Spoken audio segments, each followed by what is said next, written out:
Kita memulai, kita akan berdoa terlebih dahulu. Mari kita berdoa.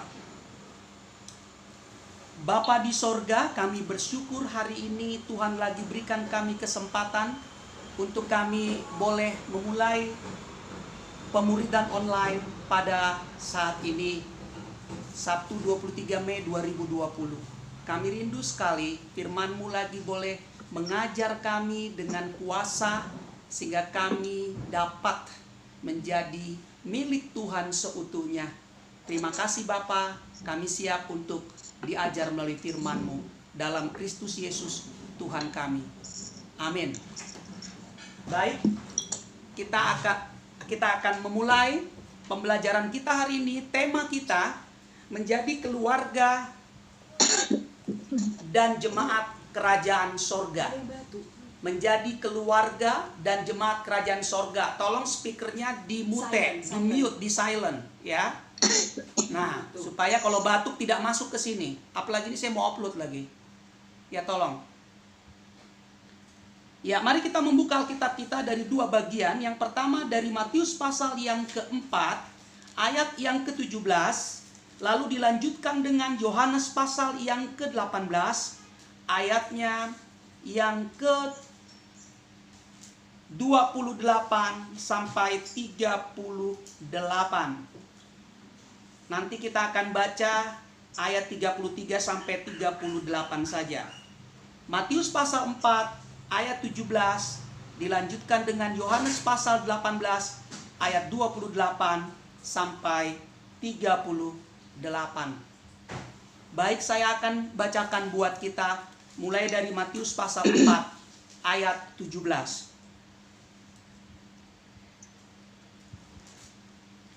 Sejak waktu itulah Yesus memberitakan, bertobatlah sebab kerajaan sorga sudah dekat. Dilanjutkan dengan Yohanes pasal yang ke-18 ayatnya yang ke-33 sampai 38. Judulnya Yesus di hadapan Pilatus. Maka kembalilah Pilatus ke dalam gedung pengadilan, lalu memanggil Yesus dan bertanya kepadanya, "Engkau inikah raja orang Yahudi?" Jawab Yesus, "Apakah engkau katakan hal itu dari hatimu sendiri? Atau adakah orang lain yang mengatakannya kepadamu tentang aku?" Kata Pilatus, "Apakah aku seorang Yahudi? Bangsamu sendiri dan imam-imam kepala yang telah menyerahkan engkau kepadaku, apakah yang telah engkau perbuat?" Jawab Yesus, "Kerajaanku bukan dari dunia ini. Jika kerajaanku dari dunia ini, pasti hamba-hambaku telah melawan, supaya aku jangan diserahkan kepada orang Yahudi. Akan tetapi kerajaanku bukan dari sini." Maka kata Pilatus kepadanya, "Jadi engkau adalah raja?" Jawab Yesus, "Engkau mengatakan bahwa aku adalah raja." Saya ulangi, "Engkau mengatakan bahwa aku adalah raja. Untuk itulah aku lahir dan untuk itulah aku datang ke dalam dunia, supaya aku memberi kesaksian tentang kebenaran. Setiap orang yang berasal dari kebenaran mendengarkan suaraku." Ada yang menarik dari ayat 37 dikatakan, "Untuk itulah aku lahir dan untuk itulah aku datang ke dalam dunia ini." Yesus lahir dan datang ke dunia ini. Yesus sendiri mengatakan untuk menjadi raja. Namun Yesus menjadi raja tentu tidak sama dengan manusia yang menjadi raja. Makanya dikatakan kerajaanku bukan berasal dari dunia ini. Nah, mari kita akan lihat lebih dalam tema kita, menjadi keluarga dan jemaat kerajaan sorga. Kita mulai. Makna dan sifat kerajaan Allah. Kerajaan Allah itu berasal dari kata Yunani basileia tuteu. Ya. Di situ yang menarik ada bentuk kata sandang yang memakai tu, sehingga nama Theos untuk Allah berubah menjadi Teu. Sebetulnya kata ini sudah menjelaskan sifat kerajaan itu. Sifat kerajaan itu hanya ditujukan kepada orang-orang yang mau hidupnya dimiliki sepenuhnya oleh sang raja. Dalam hal ini Allah. Jadi terjemahan bahasa Yunani itu sudah menjelaskan sifat kerajaan itu sendiri. Basileia tu Theu, karena dia menggunakan bentuk genetik atau milik. Sekarang kita lihat apa sesungguhnya makna kerajaan itu. Kata kerajaan atau yang diterjemahkan dari Basileia itu memiliki makna dalam bahasa Yunani pemerintahan secara rohani di mana Allah berkuasa di hati manusia. Saya ulangi, pemerintahan secara rohani di mana Allah berkuasa di hati manusia. Itulah yang disebut dengan kerajaan dalam kaitannya dengan Allah. Tentu kalau tidak memakai istilah kerajaan Allah, berarti pemerintahan secara dunia, di mana sang raja memerintah atas dunia dengan menggunakan kekuasaannya. Jadi kalau ada yang melawan, dia akan dihukum, dia akan dikenakan sanksi atau hukum di dunia ini. Tapi karena ini kerajaan Allah atau kerajaan sorga, maka pemerintahannya bersifat rohani, ya. Itu menarik sekali. Dan perlu kita ketahui bahwa pemerintahan yang bersifat rohani ini tentu dia tidak berbicara secara sekuler. Makanya dia katakan tadi dalam Yohanes 18 yang kita baca, kerajaanku tidak berasal dari dunia ini. Nah, berikutnya, makna kerajaan dalam bahasa Yunani juga berbicara tentang masyarakat atau komunitas manusia yang telah dipanggil dan dipilih hanya menjadi muridnya atau umatnya atau jemaatnya. Jadi yang disebut dengan kerajaan Allah di sini atau kata kerajaan di sini berbicara tentang masyarakat atau komunitas manusia yang telah dipanggil dan dipilih hanya menjadi muridnya atau umat Allah atau jemaatnya.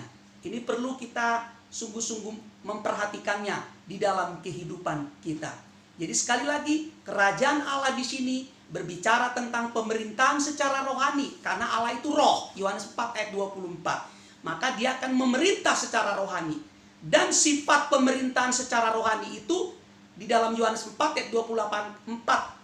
Yohanes 4 ayat 24 katakan, Allah itu roh. Barang siapa menyembahnya harus menyembahnya dalam roh. Barang siapa menghormatinya, karena raja harus dihormati, harus menghormatinya dalam roh dan kebenaran. Artinya semangat hidup kita, hasrat hidup kita harus tertuju kepada kebenaran.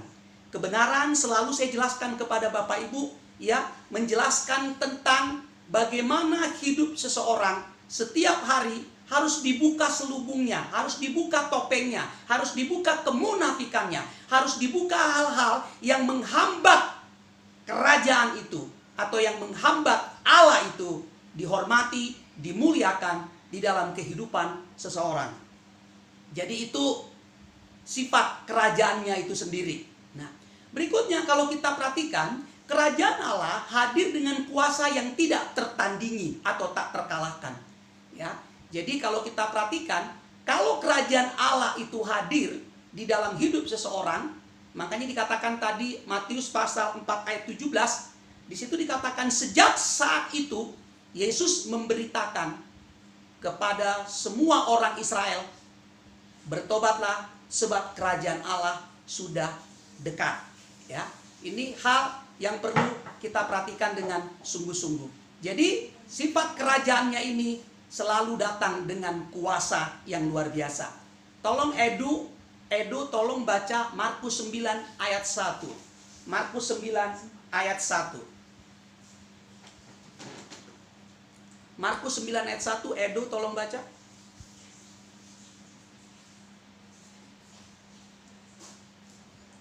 Markus 9 ayat 1. Katanya lagi kepada mereka, aku berkata kepadamu, sesungguhnya di antara orang yang hadir di sini ada yang tidak akan mati sebelum mereka melihat bahwa kerajaan Allah telah datang dengan kuasa. Kerajaan Allah telah datang dengan kuasa. Nah, ada yang menarik di situ, dikatakan di situ bahwa kerajaan Allah itu akan dilihat sebelum orang itu mati. Sebetulnya kalimat ini mau mengatakan kepada kita bahwa kerajaan Allah yang ingin dihadirkan Yesus di tengah-tengah dunia ini itu bersifat real, nyata, terlihat, itu dia, ya. Jadi terlihat, dialami secara langsung oleh setiap orang yang memang menjadi anggota dari kerajaan itu sendiri. Seperti itu. Nah, selanjutnya kita lanjutkan, kenapa kerajaan Allah itu hadir dengan kuasa yang tidak tertandingi atau tidak terkalahkan? Karena sekali lagi Bapak Ibu, kerajaan itu berasal dari Dia, kan kerajaan Allah. Allah itu roh. Nah, kenapa Dia hadir dengan kuasa yang tak tertandingi? Mari kita perhatikan Matius 16. Kita buka sama-sama. Matius 16 ayat 18 sampai 19. Matius 16 ayat 18 sampai 19. Bisa Ibu Tinike, kalau ada Ibu Tinike, tolong dibacakan buat kita. Matius pasal yang ke-16, ayatnya yang ke-18 dan 19. Jangan lupa speakernya dihidupkan dulu Ibu Tinike. Bisa nggak?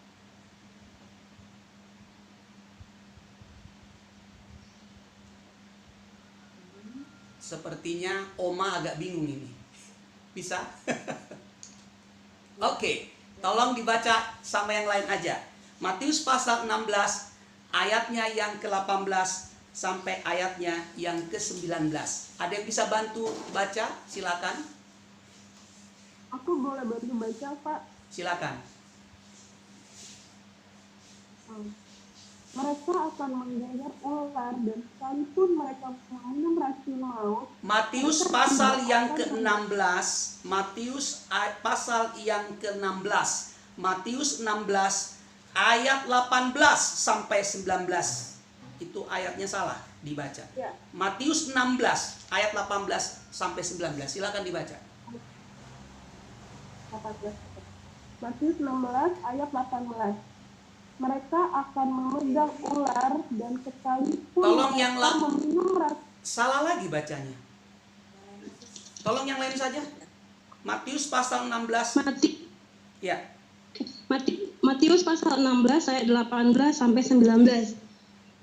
Dan aku pun berkata kepadamu, engkau adalah Petrus, dan di atas batu karang ini aku akan mendirikan jemaatku, dan alam maut tidak akan menguasainya. Kepadamu akan kuberikan kunci kerajaan sorga.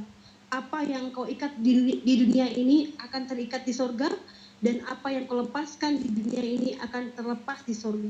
Nah, karena arti kerajaan itu adalah masyarakat atau komunitas manusia yang telah dipanggil dan dipilihnya menjadi miliknya, menjadi umatnya, menjadi jemaatnya.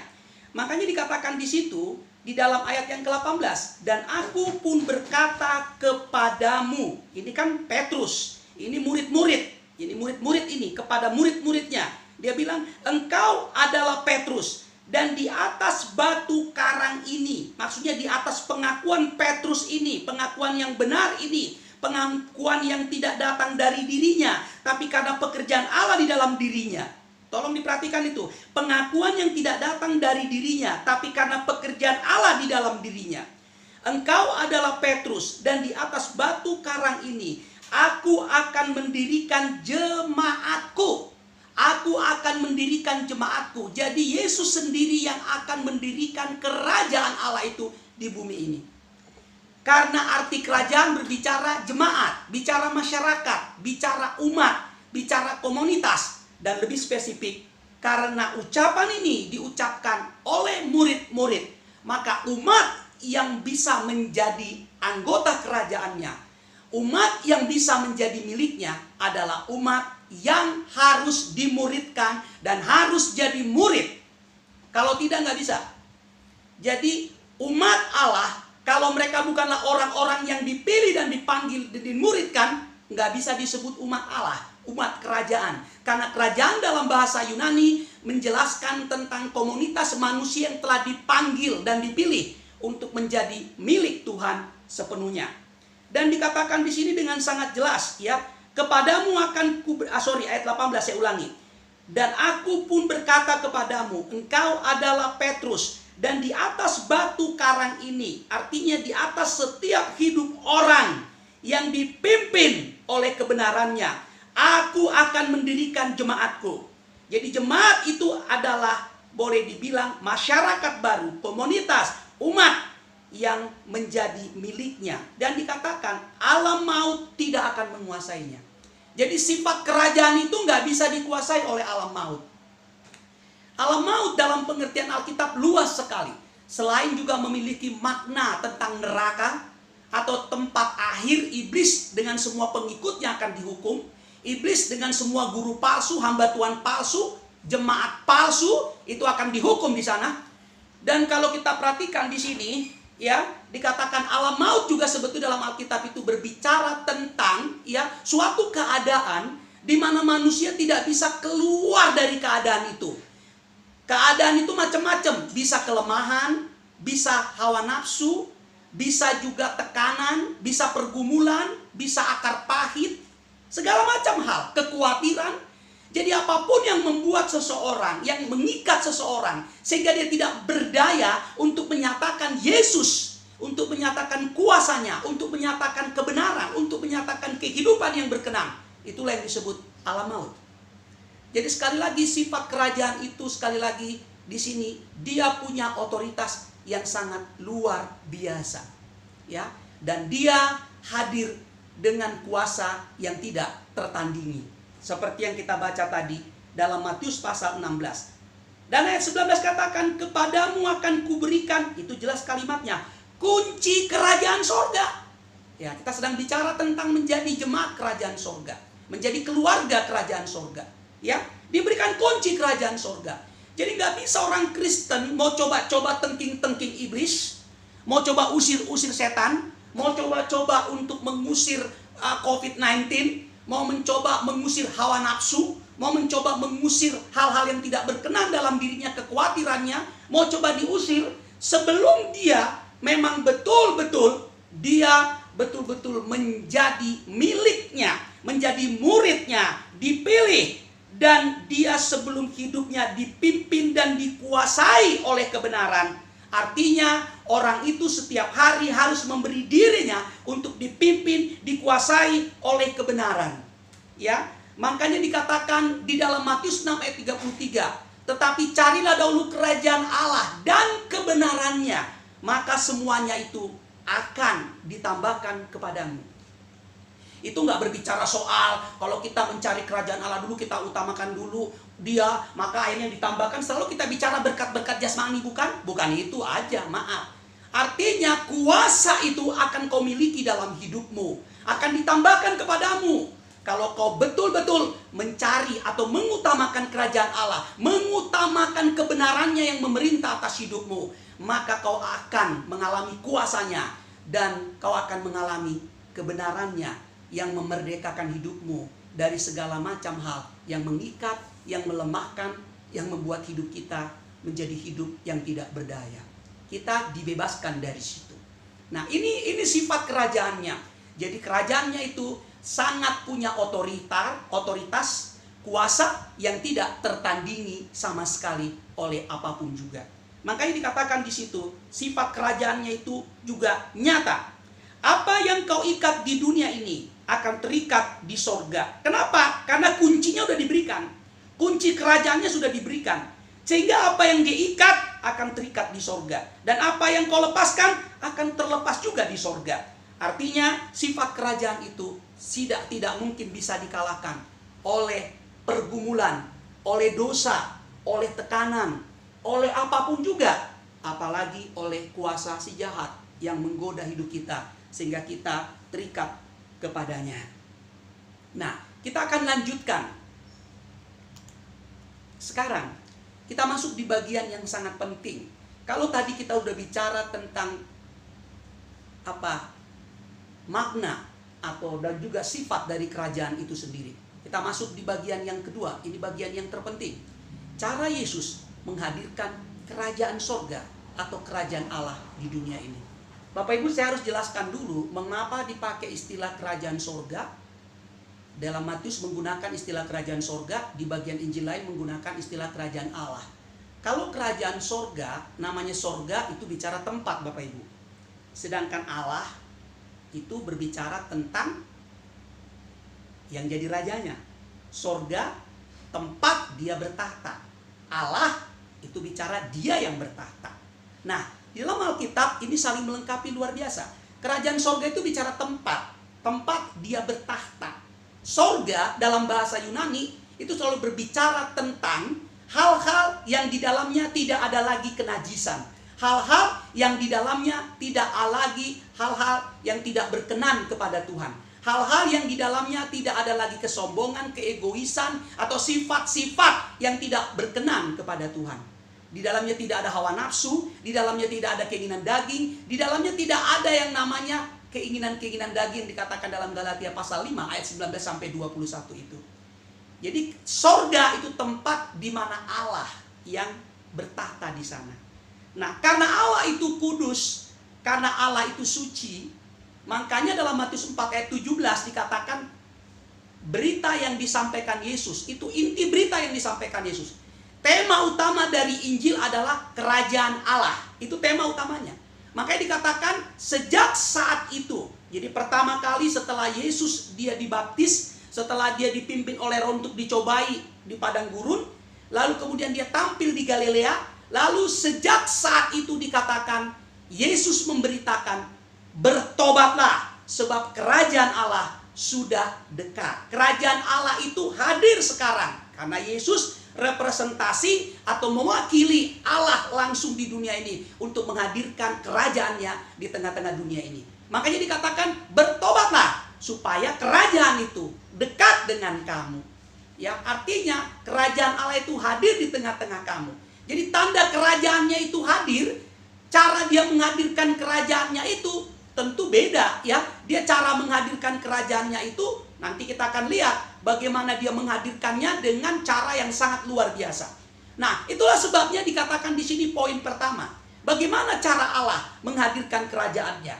Ya, jadi kalau tadi sorga bicara tempat, kalau Allah bicara dia yang bertahta. Karena Allah itu suci, maka tempatnya di sorga. Dan sorga yang dalam arti sesungguhnya, jangan kita bicara selalu bicara tempat nanti di sorga yang bukan di bumi. Tidak. Alkitab selalu bicara kerajaan sorga kini, di sini, di dunia ini. Karena Yesus menghadirkan kerajaannya di dunia, bukan di sorga. Dia menghadirkan kerajaannya di dunia ini melalui Yesus yang menjadi manusia. Dan dia menyatakan kerajaannya itu di tengah-tengah dunia ini melalui kehadirannya. Nah, sekarang kita akan lihat bagaimana cara Yesus menghadirkan kerajaannya, kerajaan sorga, kerajaan Bapaknya, kerajaan Allah di tengah-tengah dunia ini. Melalui dirinya sendiri, Yesus dalam kemanusiaannya menghadirkan kerajaan sorga atau kerajaan Allah di dunia ini. Ya, kalau kita baca di dalam Yohanes pasal 1 ayat 14, firman itu telah menjadi manusia dan diam di antara kita, dan kita telah melihat kemuliaannya. Kemuliaan selalu ditujukan kepada raja. Ya. Kemuliaan itu selalu ditujukan kepada pemimpin, nggak pernah dibilang yang mulia tukang beca, yang mulia rakyat, nggak pernah. Kemuliaan selalu ditujukan kepada pemimpin, kepada raja. Ya. Makanya dikatakan di situ kalau kita perhatikan di dalam Yohanes 1 ayat 14, firman itu telah menjadi manusia dan diam, hadir di antara manusia. Dan dikatakan manusia itu telah melihat kemuliaannya. Melihat raja hadir di dalam kemuliaannya. Ya. Yang berikutnya, Allah adalah Bapaknya Yesus yang telah melahirkan Yesus dalam rohnya. Makanya disebut kerajaan Allah. Allah itu Bapaknya Yesus. Bukan berarti Allah beranak, tapi yang dimaksudkan Yesus sebagai Bapaknya adalah Yesus yang menjadi manusia itu. Ya. Dia datang ke dunia ini. Tidak ada cara lain. Allah harus mengambil wujud manusia. Dalam inkarnasi itulah Yesus yang jadi manusia itu yang disebut anak Allah. Jadi bukan Yesus anak Allah dalam arti Yesus itu adalah Allah yang dilahirkan, tidak. Tetapi Yesus adalah manusia yang dilahirkan melalui kuasa Roh Kudus. Artinya karena dia datang dilahirkan mau menjadi raja di dunia ini. Itulah sebabnya mengapa kalau kita perhatikan ya, Yesus menghadirkan kerajaan itu dengan cara yang berbeda. Nanti kita akan lihat ya bagaimana cara dia menghadirkan kerajaannya.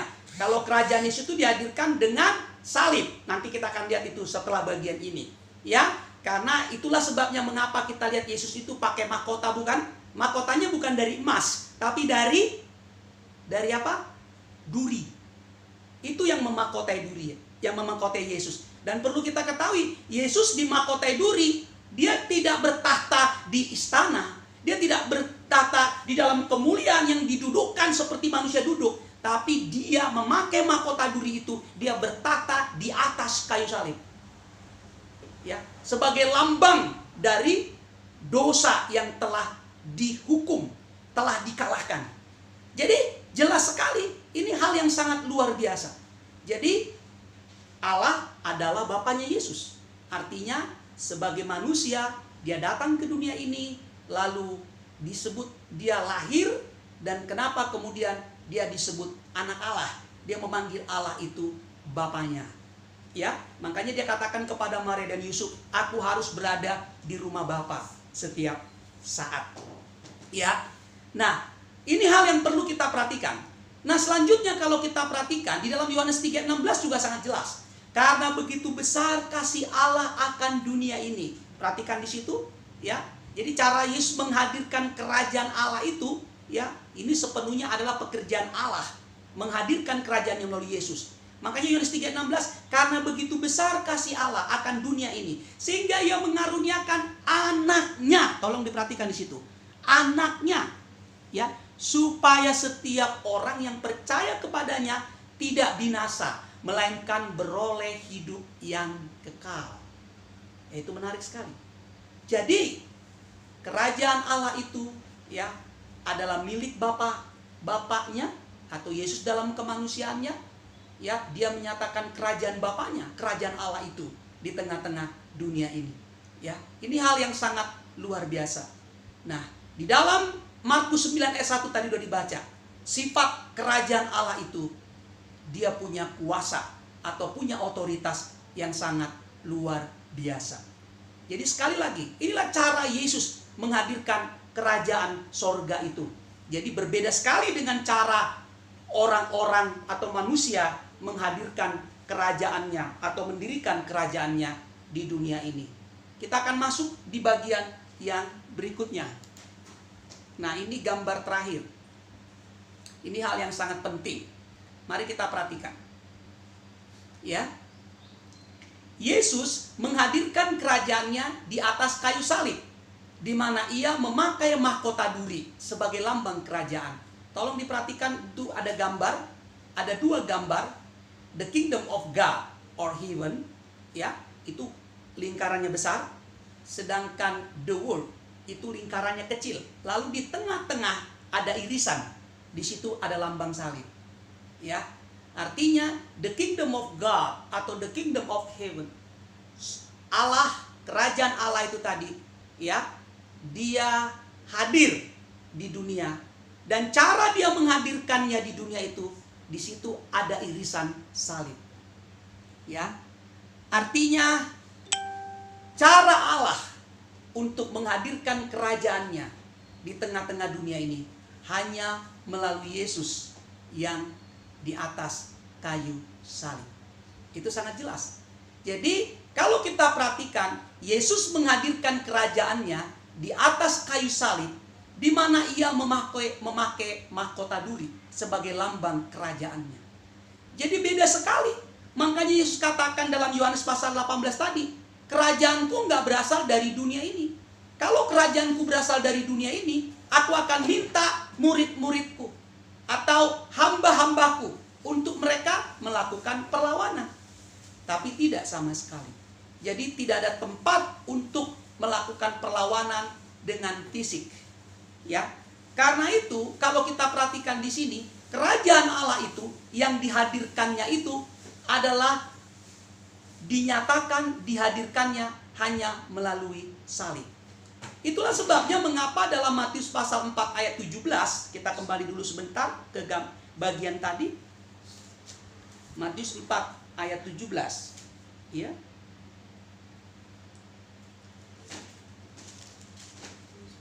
Di situ dikatakan, sejak waktu itulah Yesus memberitakan, bertobatlah sebab kerajaan sorga sudah dekat.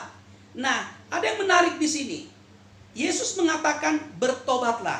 Kalimat itu diucapkannya, kalau kita perhatikan konteksnya di sini menarik sekali Bapak Ibu. Kita akan lihat bagaimana cara Yesus mendirikan kerajaannya. Coba kita lihat yang menarik sekali. Tolong dilihat Alkitabnya masing-masing perikopnya. Dimulai dengan Yesus dibaptis. Ya. Yesus dibaptis oleh Yohanes. Ya. Sebagai tanda pertobatan.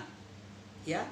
Sekali lagi saya katakan, bukan berarti Yesus bertobat, tidak. Tapi karena Yesus pakai tubuh dosa, ya, tubuh dosa yang dipakainya Roma 8 ayat 3, itulah sebabnya dia harus dibaptis, ya, oleh Yohanes. Yesus memakai tubuh dosa, tetapi dia tidak pernah berdosa dengan tubuh itu. Kenapa? Karena Roh Allah yang berkuasa dalam tubuh dosa itu, sehingga dia tidak pernah berdosa dengan tubuh itu. Jadi kalaupun dia dibaptis, itu dia untuk menggenapi, ya, supaya orang-orang yang percaya kepadanya juga harus dibaptis sebagai tanda orang itu mengalami pertobatan. Karena yang membuat orang bisa bertobat bukan baptisan. Makanya banyak orang dibaptis berapa kali pun dia nggak bisa bertobat. Jadi dia belum tentu bisa mengalami kehadiran kerajaan Allah itu dalam hidupnya hanya dengan dibaptis. Ya. Nah, kita perhatikan, setelah Yesus dibaptis, perikop berikutnya pasal 4. Jadi pasal 3 dari Matius ayat 13 sampai 17 itu bicara Yesus dibaptis. Lalu di pasal 4 ayat 1 sampai ayat yang ke-11 itu bicara pencobaan di padang gurun.